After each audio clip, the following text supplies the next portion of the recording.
The restaurant chain Cracker Barrel has unveiled a new logo and is renovating its restaurants in an effort to attain more broad appeal. And when I say more broad appeal, I mean it wants more diners who aren't octogenarians. Personally, I really don't give a shit about this because I have never been in a Cracker Barrel. I don't even know if there are any fucking Cracker Barrels where I am. But this has been the source of a lot of discourse online these last few days, and that's what I want to primarily focus on. A lot of right-wingers want to spin this into Cracker Barrel has gone woke. And look, the mastermind behind this revamp is a woman, and she wants to destroy this staple of American culture and eliminate the old-timey American soul from this establishment.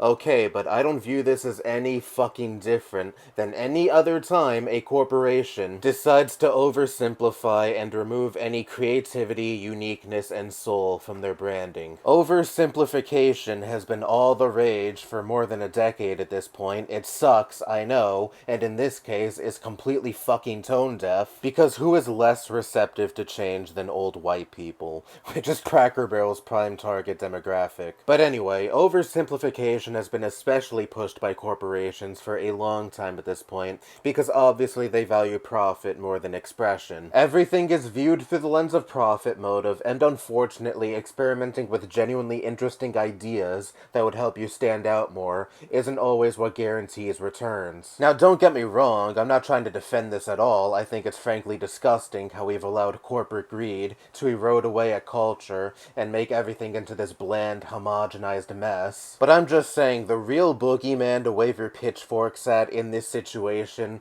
isn't the evil, nefarious wokeness. It's this trend of corporations viewing authenticity as not a lucrative enough commodity to exploit, and so it is discouraged. Capitalism is ultimately what erodes creativity. Art and design is reduced down to what will sell the most, what will make us the most money. And that's why we're seeing all of these bland as fuck logos, all of these boring building designs. Like, compare what a McDonald's building looked like 20 years ago to today. It didn't used to always be like this. I think a big source of the problem is that tech corporations were early adopters of these flat and boring designs, and we got used to seeing these types of designs on our computers and our smartphones, devices we are completely captured by, and this trend has bled into broader society. Everything now has to be reflective of quote-unquote modernity, and all branding and design now has to be viewed within the purview of what will work best on social media, where attention spans go to die. And so creative detail is sacrificed in favor of familiarity because that works better for social media algorithms. And overall, we just live in an age where we're so fucking irony poisoned.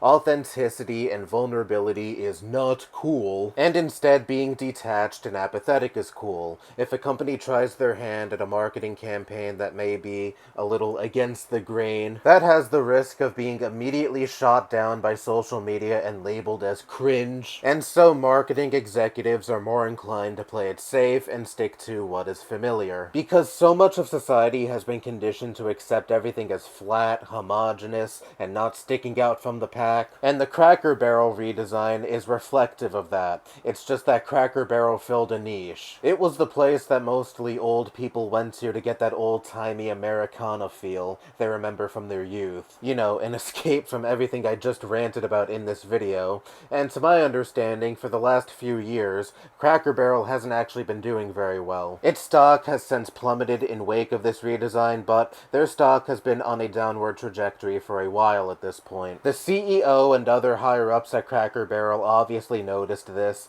They were catering to a demographic of people who are dying out more and more. And so, in an attempt to revitalize the chain, they are now trying to appeal to a younger crowd. But they're kind of backed into a corner because now they've alienated their already existing base of customers. And how many young people actually fucking go to Cracker Barrel, unless they're going there with grandpa or grandma? It's kind of a fucked situation all around, because if they don't do anything, their prime target demographic is already way up there in years, and they're not gonna live forever. And if they do take action, well, you're already seeing how that's playing out. I just wonder if they'll commit to this and be like, fuck the noise, this is a controversy people will care about for probably a month tops, or if they will actually backtrack and completely scrap this redesign. As a habitual orange juice drinker, and as someone who almost exclusively drank Tropicana orange juice as a kid, this harkens me back to around 2010 or 2011, when Tropicana dramatically redesigned their packaging. I might flash an example of this blunder for anyone who may be unfamiliar, but Tropicana backtracked on this within a few months' time, because back then people weren't as receptive to flat and boring modernistic designs like they are now. I think they jumped the gun a bit too early, because now that is all corporations want to chase. And it's not wokeness that's to blame,